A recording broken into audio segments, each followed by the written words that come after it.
Us After Everything podcast, back at it after a few months. Basically, we took the fall off. What's up, Pam? That is our favorite season. Why wouldn't we take it off? But we needed to. We needed some time. Some things happened, and we are back and better than ever. We better be. We are talking The Accused, the Karen Reed movie coming up on Lifetime, January 10th. It's official. The first production of the real life story of Karen Reed, The Accused. The Accused, taking the name from the famous movie The Accused with Jodie Foster. Accused of backing into her boyfriend, killing him, leaving him for dead. No, not Jodie Foster. She wasn't. I was going to be like, no, but I know what you meant. So, what, Pam, you've seen some great movies on real life, high profile trials. What makes them successful, and how is the Karen Reed team from Lifetime going to pull it off? Well, automatically it's going to be successful because everybody wants to see it. Are you sure? Oh, like in terms of like just views? Yeah, people are going to want to see it. Like, you know, even people who have never even dipped their toe into the trial, they're going to watch this. So there's going to have to be a lot of information in there. I'm sure there's going to be those fanatics that... No, all the fanatics will hate the movie. Yeah, because they'll... That wasn't true. And you know, we know a fanatic. They made Jen McCabe look so good, or they made Karen look like. It's just going to be so much criticism. It's going to be exhausting. They fit in so well with the small town mentality of the Canton police officers and the high school friends who have never left their town and have no worldly experience and are taking advantage of Miss Reed, as she was, as David Unetti stated, the convenient outsider. And I think that that's what it's going to be surrounded. The beautiful love story that they had. Obviously, there was some issues in the relationship, or Higgins wouldn't have come in. Yeah, and as we've talked a lot off air, Pam, about where you think it can go and stuff, and I think you really can't go much outside of the center and central focus of this. Which was collusion. Yeah, which is small town collusion. Everybody knows everybody. I'm in his wedding, or I'm in that wedding. He owns that pizza shop. I still go to the same high school bar. Right, we go out in herds, and we did something, and it's time to blame the outsider. So it's easier to do because Karen wasn't a part of Canton, didn't go to the Canton High School, didn't live in her, Yeah. And that's what happened. So the movie has to frame that, has to capture that. I believe then again, so, it might not. Yeah. They could. You know what? Lifetime is able to. They could add another character for dramatic effect. They've done that, and they even say this is a true story. Some of the actors, some of the people are just character, blah blah blah. So they don't even really say anything. So I'm totally excited about the movie. I mean, it's a shame that I'm excited about, and being entertained by someone's death, and a family went through trauma, losing a son and all that. I hate saying that, but it is entertainment. I know, and they totally believe that Karen did it. It's crazy. It is happening. You have to. This is reality, and they're going to make movies. They're going to make documentaries. People are going to be talking about this for decades. Where is Karen Reed now? Decades. Yeah, where is Karen Reed now? 65 years old, they'll be interviewing her, right? Well, she's not like O.J. Simpson. And not to mention, she's still got the civil trials going on and stuff too. But Jackson's got that new trial coming up. He is just amazing. I wish him nothing but the best with the Reiner case. Yeah. And thank you for the shout out, Jackson, and listening to our podcast. Yeah, I was listening to him on WEI one morning a few months ago, and he's like, "Well, how about Danny DeVito playing me?" I'm like, "Dude, that's what I said." We said that in our podcast. Well, it's funny how he says "we" when it was me. Okay. We'll go back and listen to the tape. It was me. I know it was. So we're looking at January 10th. I'm sitting in my chair, and this is what I want to see. I want to see the directors and editors and writers' interpretation of what's going on inside 34 Fairview Road in Canton the night of John O'Keefe's Well, death. obviously, Dom. How do I get in there? How do they take me in there? How do they do it? It's a fascinating question. I don't know. Okay, they get a house that looks just like 34 Fairview. They put the cast and crew in there, and then they reenact what we were told happened. I know that, Pam. That's clear. What I'm asking is, how do they take me in there? Through what? I know they have to reenact it. And then there's cameras. Oh, really? That answers all my questions now. No. I just don't know. What I'm saying is, how do they take me in there? Through a lawyer's back room. They're talking about it, and then they take you to the scene, or the opening statement, and they take you to the scene, or they just open up the movie with it. Dom, there is so many. It's like the black hole. There's so many ways that Lifetime can do this. But also, let me explain something to you. That's why we're on this podcast opining about the ways. Listen, you got to listen. Karen is involved in, I believe, the one with Elizabeth Banks, the one in Hollywood. I think you're going to get everything you want out of that one. Wait a minute. Karen's from what I've seen. Karen's involved in the Elizabeth Banks movie. How? Well, all I know is what I read, and I believe that only Jackson and Karen have their hands in the Hollywood movie. But that was something I read down the line, and you know how things are just like on set, approving scenes, approving scripts, probably telling what happened it's probably Karen won. So I am guessing, and she's a woman and it's a Lifetime, they're going to go from her point of view, which is the correct point of view, that she fell in love with a guy who lived in a small town. They didn't accept her. They didn't like her. There was jealousy there, obviously. I honestly think Jen was literally in love with John. That's my thought process. And I think they might set it up like that. A lot of text messages. Yeah, what about first scene is Karen standing up waiting for her verdict in the second trial? Would the jury please render our whatever? The defense, well, obviously they're going to do that. We find the defense. This is the opening scene. We find the defense, and Karen takes a deep breath, and then it says 2 years earlier. Oh my God, I couldn't breathe during that moment. I was 2 years earlier. Oh, I can't talk about it. It was literally heart palpitations. I think they are. I think Lifetime will do that. I think Lifetime will flash back a lot to Karen and John. I didn't know you were a Lifetime legend. I watched many Lifetime with my side eye, pretending not to watch it. Side eye is right. You're like, I just can't believe that they're just attacking. I'm doing work. They're gonna make it. It's gonna be in Karen's viewpoint, just by the way that I seen the trailer. Yeah. And I honestly believe the whole storyline is about the corrupt police officer and police officers. Clearly, that's the story. But I wonder. And listen, I just want to put it out there real quick because I have two women that I love more than anything: my mom and my mother-in-law, who just passed away this year. Both of them were born and raised in their hometowns, and they're wonderful people. They contributed to their communities. My mother, she works at the soup kitchen. She gives back to her community. She loves her town. She keeps to her family. Kathy kept to Donnie.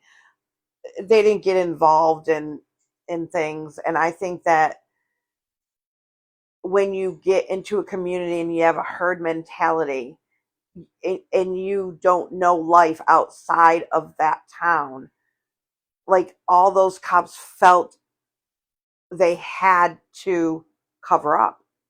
Don't you feel that way, Tom? Yeah, just blame it's easy. It's the easy way. Yeah, and I think that's going to be the center around, I would say, both movies, because the most intriguing thing is how freaking corrupt and ignorant that group of police officers were, and the fact that they thought they could get away with it. And that Karen was just some dumb girl. Credit to the Massachusetts State Police. They fired the lead detective because of it. Oh, God Proctor's bless. out. Well, yeah, because I mean, none of them should have a badge. A lot of they honestly just thought they had a God mentality. Like they just were like, we rule. We have a badge. We could do whatever we want. We can plant shit. We can do whatever we want. And Yannetti came in and he was like, nope. And it's And then almost Jackson came in and he was like, oh no. I almost feel like they should create a law based off of what Proctor did, sharing personal information of Karen to his friends in that text chain, like nudes. Where's the nudes? Blah blah. Her ass. Look at her. She leaks poo. All that.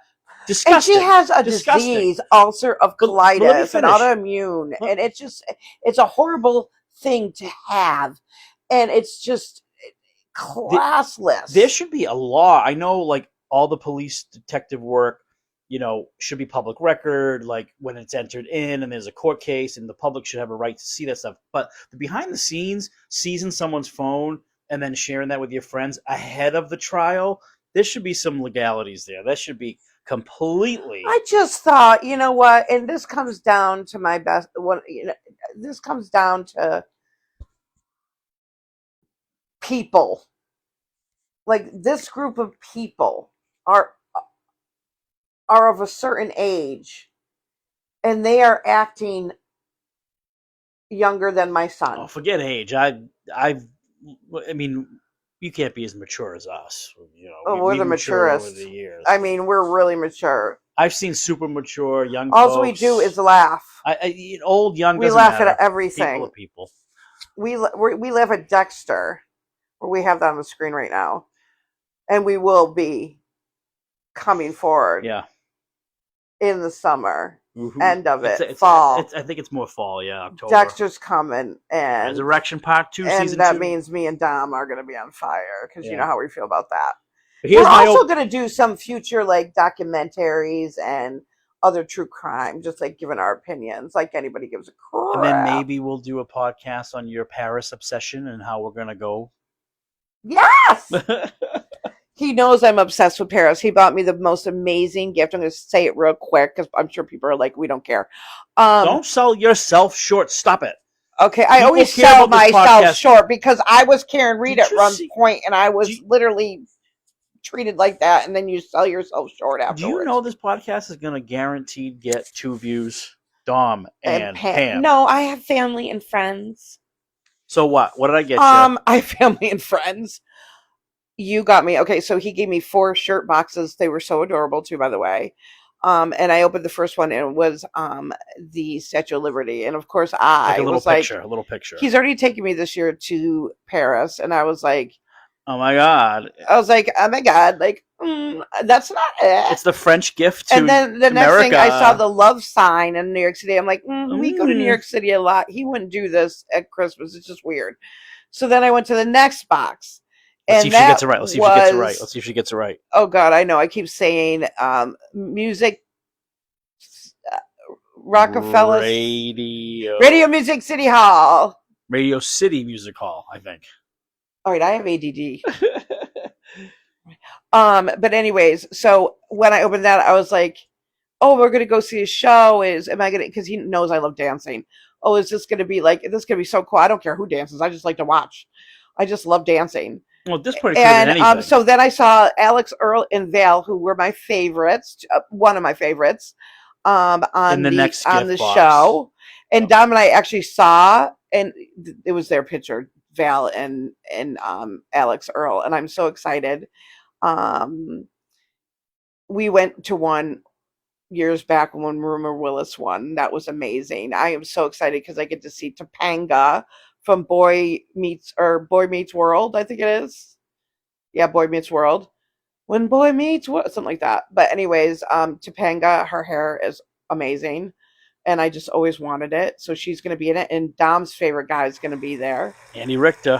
So I'm really excited. And this is on Valentine's Day. What an adorable gift. You got chipped. But Dom got the best gift of all, and he'll tell you. And then we'll say goodbye to you guys. Yeah, it's something that happens every day. Well, it should happen every day, right? In theory. But I get to go to the bathroom every single day. And wow, Dom, you're going to get that personal.